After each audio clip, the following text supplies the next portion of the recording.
and welcome to the latest episode of Mystery Unsolved. I am live currently on Facebook and YouTube. Instagram is going to have to wait. Gotta charge my phone. I have two phones charging right now, and unfortunately, if I try to look up details on one of them, it'll just keep going in and out of charging like it's doing right now. So, no worries. No one's going to watch live anyway. Everyone usually watches it on the playback. So again, welcome to Mystery Unsolved.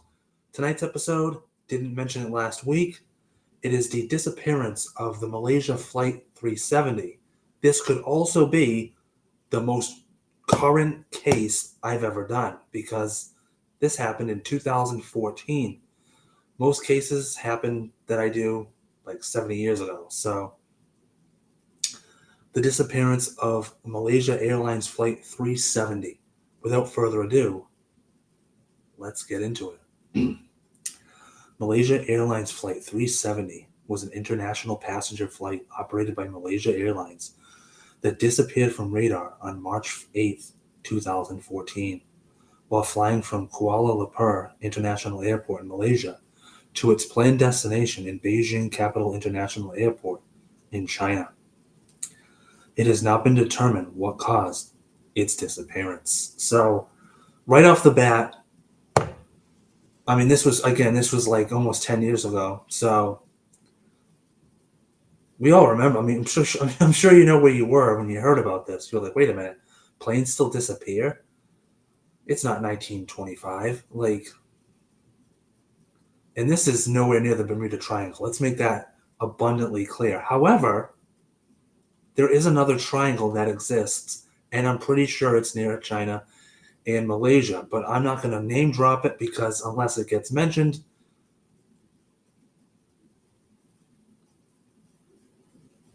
I'm doing this for my own. I'm not name dropping it for my own benefit, just in case it comes up. Normally, I just spew it out, but I'm not going to do that. All right. So, first things first, there is a lot of stuff on this, and I haven't even got to the. Okay. Let's go to the. All right, here we go. Flight 370 was a scheduled flight in the early morning of Saturday, March 8th, 2014.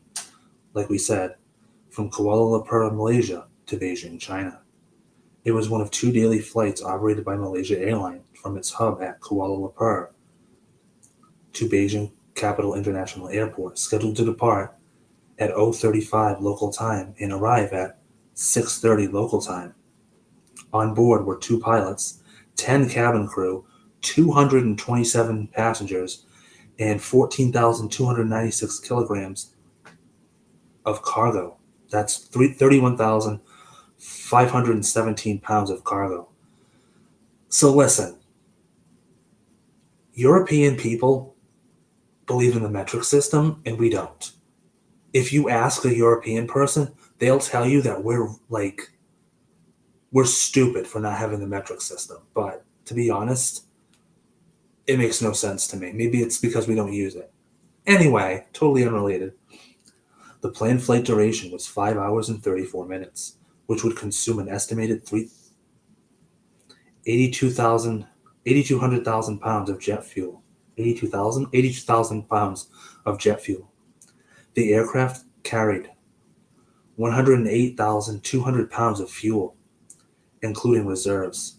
I'm reading the poundage because the first thing listed is the kilograms, or whatever it's called. kg is kilograms, I believe. Yes, yeah. Including reserves, allowing an endurance of 7 hours and 31 minutes. The extra fuel was enough to divert alternate airports, Yan'an, Yaoyang International Airport, and Hangzhou Zhoushan International Airport, which would require 10,600 pounds or 23,600 pounds respectively to reach Beijing, to reach from Beijing. I don't know what the hell those numbers mean. I'm sorry. I suck at math. I can read them, but I don't know what they mean in terms of flight. At 0:42 MYT Malaysian airtime, I guess, Flight 370 took off from a runway of 32R, which was clearly at air traffic control, to climb to flight level 180, approximately 18,000 feet, on a direct path to navigational. I don't know if I'm going to be able to get through this, to be honest. This flight jargon is just totally throwing me. You don't care about the numbers, and I don't care about the numbers. But I need to read this, so all right, I'll do my best. On a direct path to navigational waypoint IGARI, and it gets coordinates. Voice analysis has determined that the first officer communicated with ATC, air traffic control, while the flight was on the ground, and that the captain communicated with air traffic control after departure. Shortly after departure, the flight was transferred from airport's ATC to Lupar radar air traffic control on frequency 132.6. Air traffic control over Peninsular Malaysia and adjacent waters is provided. Lunar radar is the name of the frequency used for en route air traffic. In other words, that's the frequency they had to be on since they were en route to that particular place. Flight 370's crew reported to Lumpur radar that they had reached flight level 350, which they confirmed again at 108.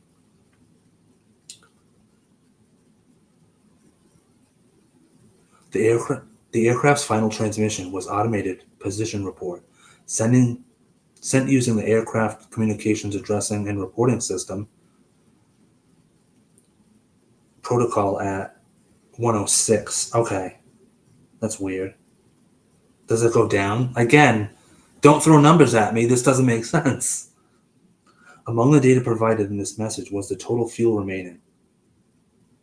The last verbal signal to air traffic control occurred at 1:19 when Captain Zahari acknowledged the transition from Lupar radar to Ho Chi Minh ACC. So in other words, the frequency kind of switched in. Lupar radar, Malaysia 370, contact Ho Chi Minh 120.9, good night. Flight 370, good night, Malaysia 370. The crew is expected to signal ATC in Ho Chi Minh City as the aircraft passed through Vietnamese airspace, just north of where the contact was lost.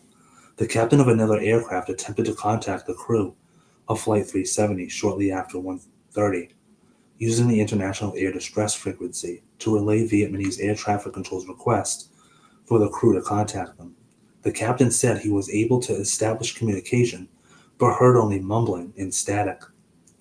Calls made to Flight 370's cockpit at 2:39 and 7:13 were unanswered, but acknowledged by the aircraft's satellite data unit. So people on the aircraft couldn't pick it up, but their satellite data unit was picking it up. So it was still like in the air, or it was still like functioning to where the satellite was picking it up. At 1:20, Flight 370 was observed on radar at Kuala Lumpur ACC as it passed the navigational waypoint in the Gulf of Thailand. 5 seconds later, the Mod S symbol disappeared from radar screens. At 1:21, Flight 370 disappeared from the radar screen at Kuala Lumpur ACC and was lost at about the same time on radar as Ho Chi Minh ACC, which reported that the aircraft was at a nearby waypoint. Excuse me a moment.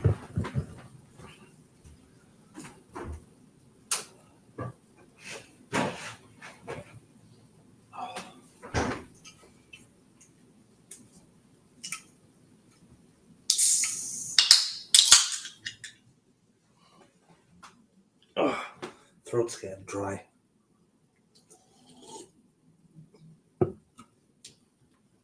There we go. Okay, where did I leave off?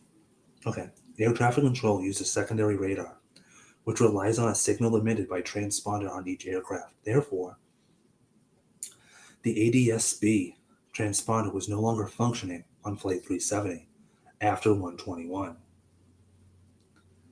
The final transponder data indicated that the aircraft was flying at an assigned cruise altitude of flight level 350 and was traveling at 471 knots, true airspeed. So they were going the right speed. There were few clouds around at this point and no rain or lightning nearby. Later analysis estimated that Flight 370 had 91,500 pounds of fuel when it disappeared from secondary radar. So that sounds like a lot of fuel. Who knows if it is? I don't know. If you're a pilot and you watch this, you can let me know.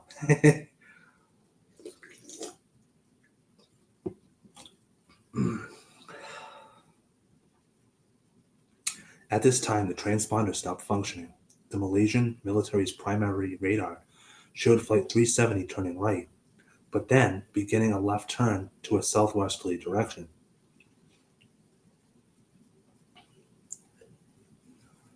Flight 370 continued across Malay Peninsula, fluctuating between two areas in altitude. There's a bunch of numbers. I'm just not going to read it. I can't. If I don't understand it, then neither of you. It's a civilian primary radar at Sultan Ismail Petra Airport with a 600 nmi range made 4 detections of an unidentified aircraft between 1:30 and 1:52. The tracks of the unidentified aircraft are constant with those of the military data. At 1:52, Flight 370 was detected passing just south of the island of Penang. From there, the aircraft flew across the Strait of Malacca, passing close to the waypoint of Vampi in Palau Perak at 2:03, after which it flew along air route to waypoints to another area. It's just 3 different acronyms. I don't know what the heck they stand for. I'm not going to read it. The last known radar detection from a point near the limits of the Malaysian military radar was at 2:22. Northwest of Penang Airport and at an altitude of 29,500 feet. Okay, next paragraph, not many numbers. Countries were reluctant to release information collected from military radar because of sensitivity about revealing their capabilities. Indonesia has an early warning radar system, but its air traffic control radar did not register any aircraft with the transcoder used by Flight 370, despite the aircraft possibly having flown near or over the northern tip of Sumatra. So, in other words,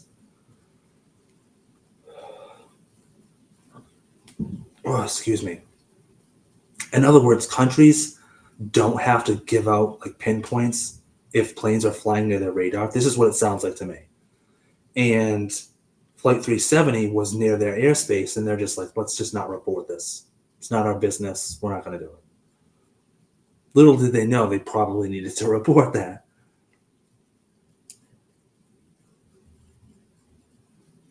Indonesian military radar tracked Flight 370 earlier when en route to Wayport, before the transponder is thought to have been turned off, but did not provide information on whether or not it was detected afterwards. See, it's one of those contradicting things. They don't know if it was turned on or off afterwards, but they don't know if it was even reported. Again, this is why it's probably important for a country that has nothing to do with this flight, but they should probably have their radar on and they should report it. That way, and if someone's in distress, like Flight 370 is, but we don't know that, it's good to have it on. Thailand and Vietnam also detected Flight 370 on radar before the transponder stopped working. The radar position symbols for the transponder codes used by Flight 370 vanished after the transponder is thought to have been turned off. Vietnam's Deputy Minister of Transport, Pham Ki Su, stated that Vietnam had noticed MH Malaysia 370 turning back toward the west and that its operations have twice informed Malaysian authorities the same day on March 8th. The military radar detected an aircraft that might have been Flight 370, but it is not known at what time the last radar contact was made, and the signal did not include identifying data. This is just. Imagine understanding this, and you're scratching your head. Like, we don't really know. I'm saying we, because I'm assuming whoever watches this is as in the dark on flight airplane jargon as I am. So basically, they all have. Some of them have detected them on radar, and some of them haven't. But the ones that are detecting them on radar are confused because they're making these weird patterns like, okay, they're supposed to go right. Wait, why are they going left? Or, hey, that looks like it might be 370. Malaysia Flight 370. But that can't be. They're way out of airspace. You know what I mean? Also, the flight was not detected by Australia's conventional system or its long-range JORN system, which has an official range of 3,000 kilometers. The latter was not in operation on the night of the disappearance. Oh, excuse me again, damn.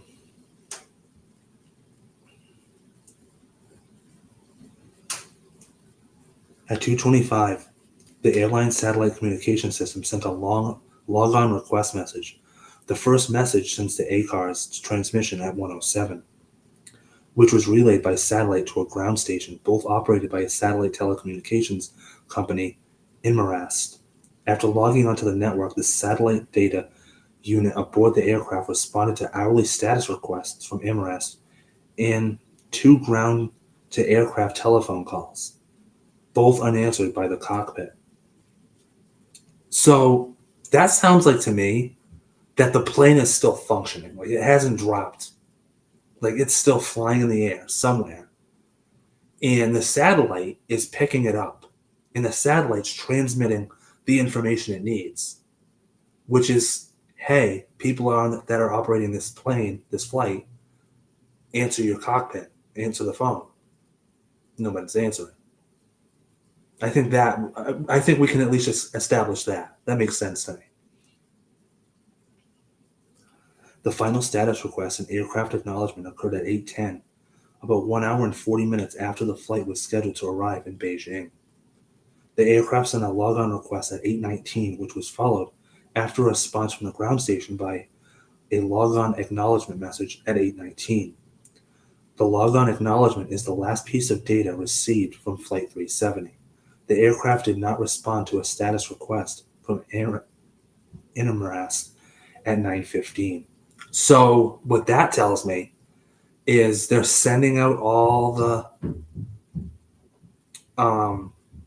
data requests, and the plane's still picking it up. But then at 9:15, all of a sudden they're still sending out the requests, and this time the plane's not sending anything back. Why is that?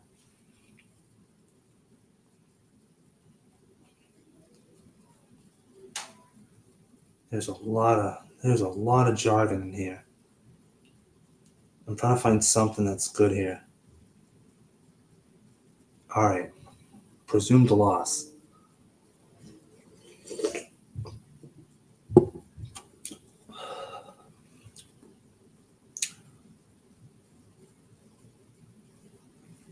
At 3:30, Malaysia Airlines Operations Center informed Kuala Lumpur ACC that the locations it had provided earlier were based on flight projection and not reliable for aircraft positioning.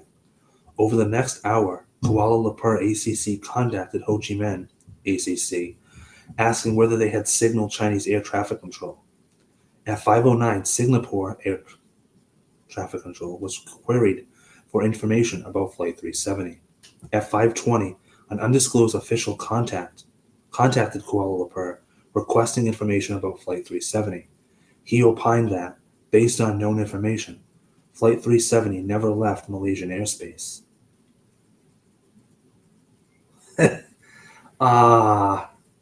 What? That's in quotation marks, too. This guy said they never left Malaysian airspace. Pretty sure they did. Again, unless they're just like, it's not our business, whatever. The watch supervisor at Kuala Lumpur activated the Kuala Lumpur Aeronautical Rescue Coordination Center, Jesus Christ, at 5:30, more than 4 hours after communication was lost with Flight 370. That sounds a little fishy. 4 hours? Like the minute that you found out you couldn't make contact with them anymore, you should have been on top of that. The ARCC is a command post of an area control center that coordinates search and rescue activities when an aircraft is lost. Oh, I know what it was, but like, why are you doing it 4 hours later? It seems like a lot of places were supposed, like there's Kuala Lumpur and Beijing. Those two should be communicating. God, excuse me. Ho Chi Minh City is like the third. They're involved in this too. I would presume, again, I'm not good with my Asian geography, but I'm assuming Ho Chi Minh City is probably where they probably had to go past that to get to Beijing. So they should also be on board too. But they're not really, it doesn't really sound like they were being very communicative, you know. They weren't communicating very well.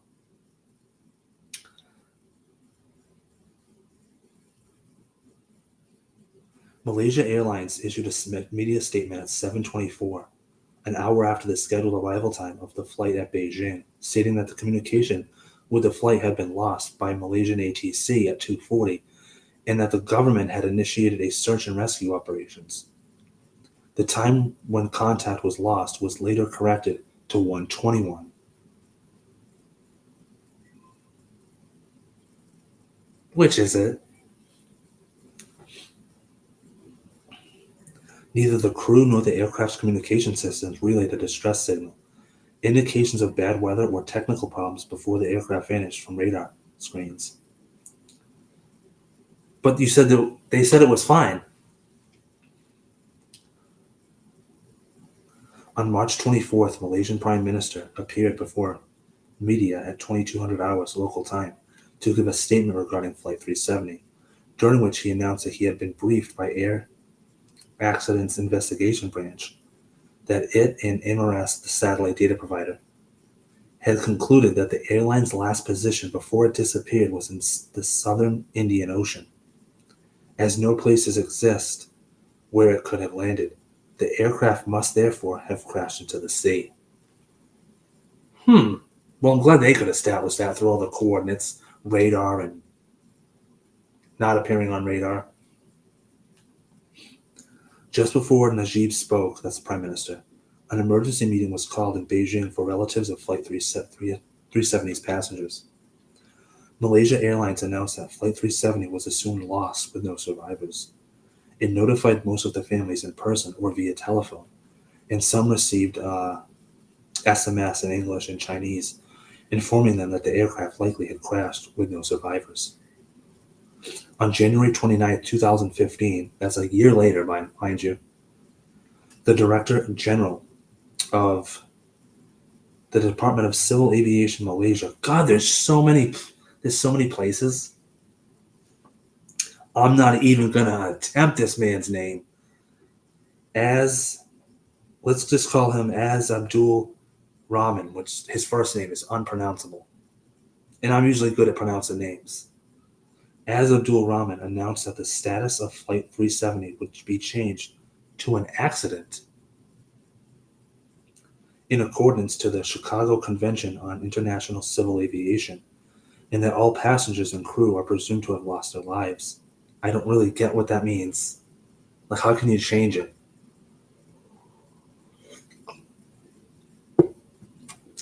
I mean, it's technically an accident because they're lost. If the official assumption is confirmed,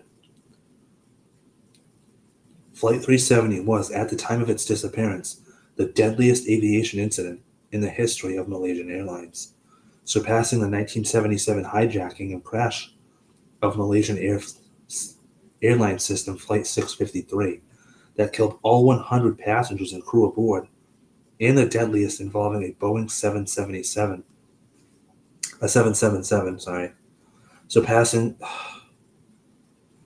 Asiana Airlines Flight 214. 3 fatalities.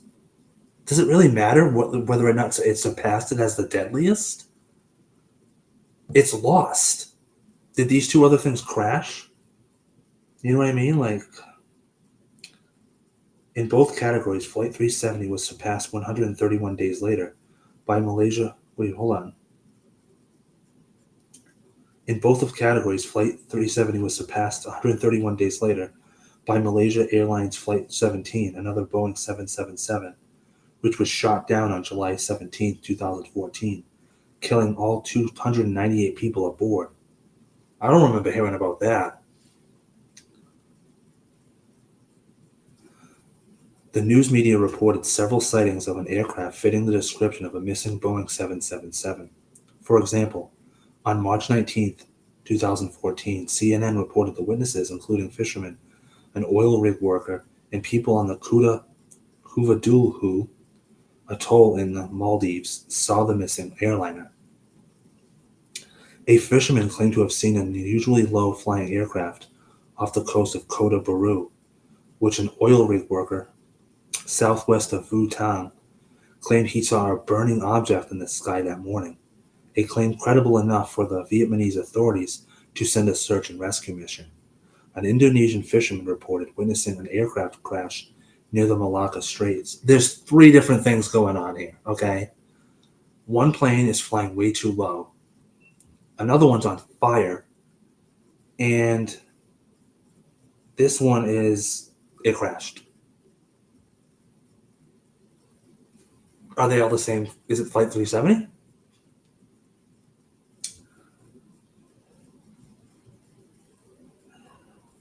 Three months later, the Daily Telegraph reported that a British woman sailing in the Indian Ocean claimed to have seen an aircraft on fire.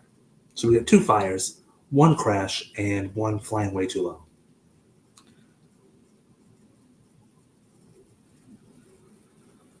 Okay, let's get to the theory, shall we? Because this shit's gone on way too long. Oh man, the jargon it took a lot out of me.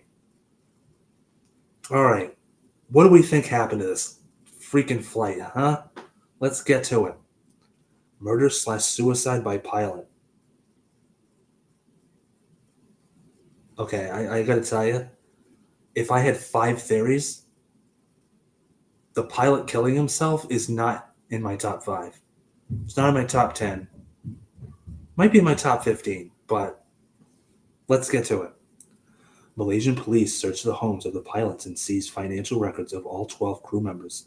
The preliminary report, issued by Malaysia in March 2015, stated that there was no evidence of recent or imminent significance of financial transactions carried out by any of the pilot or crew, and that the behavior of the pilots on CCTV showed no significant behavioral changes. So they dug. Think about that. This flight disappears. They have no freaking idea where it went. So one of the first things they figure after a year is like, you know what? Let's look into the pilot's financials. Maybe they had something going on at home. Maybe they decided to take their flight and just go off. Like, you really have to think for that one. However, U.S. officials, there goes the U.S. butting their heads in where it doesn't belong. U.S. officials believe that most likely explanation to be that someone in the cockpit of Flight 370 reprogrammed the aircraft's air autopilot to travel south across the Indian Ocean. That seems rational. A little outlandish, but okay. Media reports claim that Malaysian police had identified Captain Zairi, that was the captain, as the prime suspect. If human intervention were eventually proven to be the cause of Flight 370's disappearance. In 2020, Tony Abbott, the Prime Minister of Australia, when Flight 370 disappeared, disclosed in the Sky News documentary, "My very clear understanding from the very top levels of Malaysian government is that from very, very early on," it's way too many verys. is that from very, very early on, they thought it was murder-suicide by the pilot. How do you come to that conclusion, though? Like, how?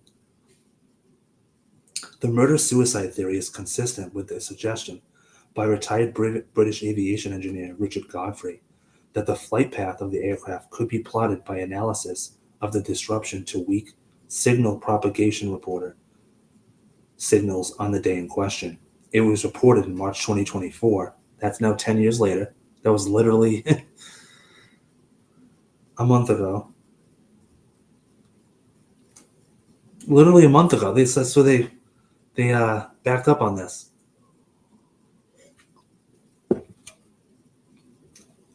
It was reported in March 2024 that scientists at the University of Liverpool were undertaking a major new study to verify how viable the technology is and what it could mean for locating the aircraft.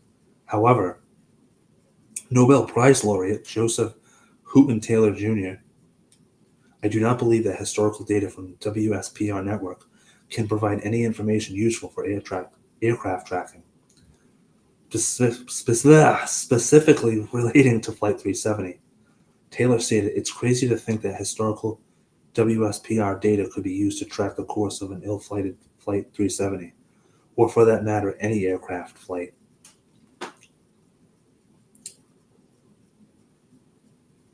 In 2016, New York Magazine wrote that a confidential document from the Malaysian police investigation showed an FBI analysis of the flight simulator computer hard drive found a route on Captain Zaire's home flight simulator that closely matched the projected flight over the Indian Ocean, and that this evidence has been withheld from the publicly released investigation report. The FBI's findings about the flight simulation were confirmed by the ATSB. News of the simulation was also confirmed by Malaysian government, but reported as nothing sinister. So in other words, they're saying that the pilot had planned this flight pattern before he took flight. Power interruption. The SATCOM link functioned normally from pre-flight until it responded to a ground-to-air message with an acknowledgement message.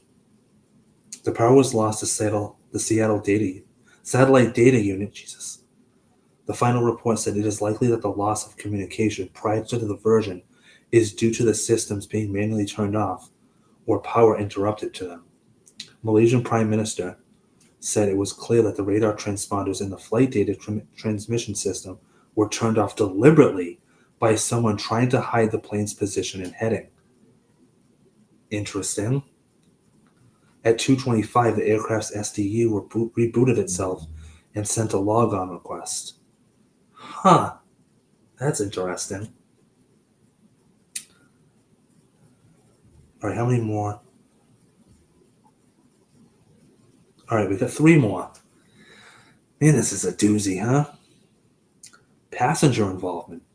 United States and Malaysia officials reviewed the backgrounds of every passenger named on the manifest.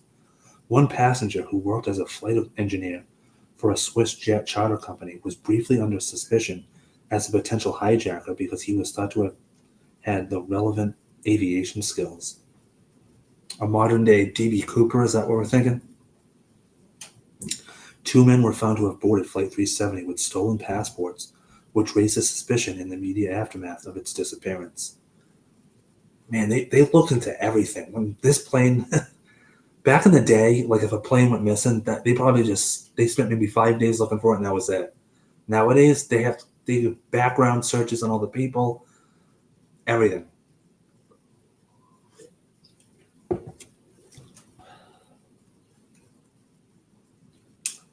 The passports, one Austrian and one Italian, had been reported stolen in Thailand within the preceding 2 years. The 2 passengers were later identified as Iranian men, one aged 19 and the other 29, who had entered Malaysia on February 28th using valid Iranian passports. They were believed to be asylum seekers, and the Secretary General of Interpol later stated that the organization was inclined to conclude that it was not a terrorist incident. That's such stereotyping. I can't even talk. On March 18th, the Chinese government announced that it had checked all the Chinese citizens on the aircraft and had ruled out the possibility that any were involved in the destruction or terrorist attacks. Cargo. Flight 370 was carrying 23,823 pounds of cargo, of which 4 unit load devices, standardized cargo containers, were of interest. Lithium-ion batteries of interest, according to Malaysian investigators. According to the head Malaysian police, the people who handled the mangosteens and the Chinese importers were questioned to rule out sabotage. The lithium-ion batteries, which contained a 5,408-pound consignment being shipped from Motorola Solutions facilities in Bay and Lepas, Malaysia. They were packaged in accordance, but did not go through any additional inspections. Lithium-ion batteries can cause intense fires if they overheat and ignite, which has occurred on other flights and has led to strict regulations on transport aircraft. Unresponsive crew or hypoxia. An analysis at ATSB compared to the evidence for Flight 370 with 3 categories of accidents: an in-flight upset, a glide event, engine failure, fuel exhaustion, and an unresponsive crew or hypoxia event, concluded that an unresponsive crew or hypoxia event best fit the available evidence. For a 5-hour period of the flight as it traveled south of the Indian Ocean without communication or significant deviations in its track, likely on autopilot. No consensus exists among investigators on the unresponsive crew or hypoxia theory. If no control inputs were made following flameout and the disengagement of the autopilot, the aircraft would likely have entered a spiral dive and entered the ocean within 20 nmi with the flameout and disengagement of the autopilot. In other words, it would have done it really fast. The analysis of flaperon showed that the landing flaps were not extended, supporting the spiral dive at high-speed theory. In May, I'm sorry, I can't talk. I'm so ready to be done with this. In May 2018, the ATSB again asserted that the flight was not in control when it crashed. Its spokesperson added, "We have quite a bit of data to tell us that the aircraft, if it was being controlled at the end, it wasn't very successfully being controlled." Again, throw that very in there.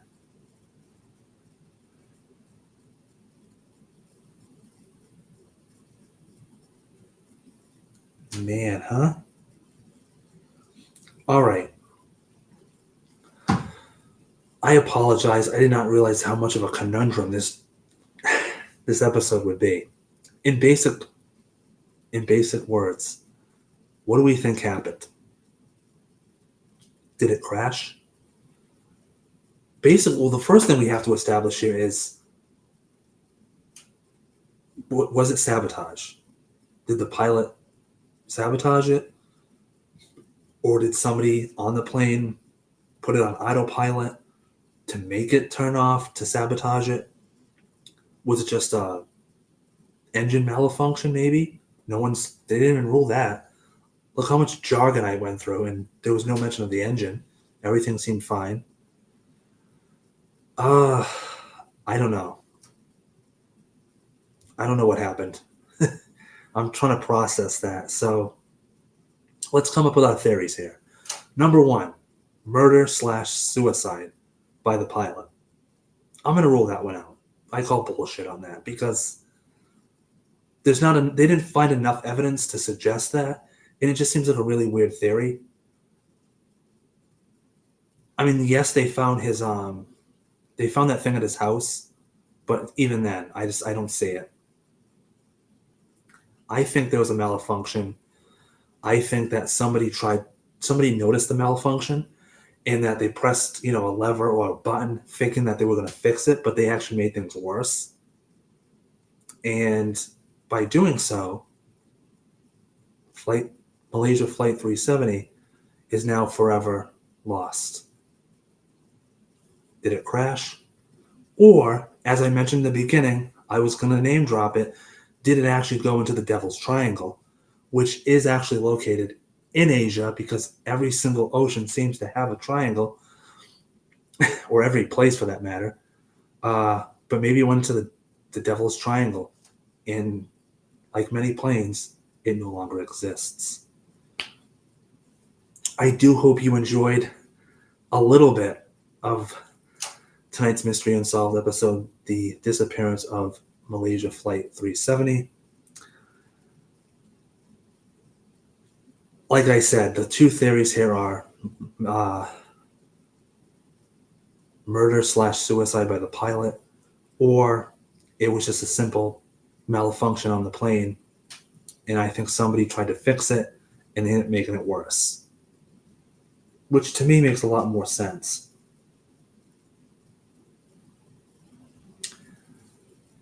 Hopefully, next week's episode will be a little less jargony. And I do hope you will stay tuned for next week's episode, and I will bring it up in one moment. Closing out this season for Mystery Unsolved, we're going to be looking at the Loch Ness Monster. Talk about one extreme to the other. This has been the disappearance of Malaysia Flight 370 for Mystery Unsolved. Until next time.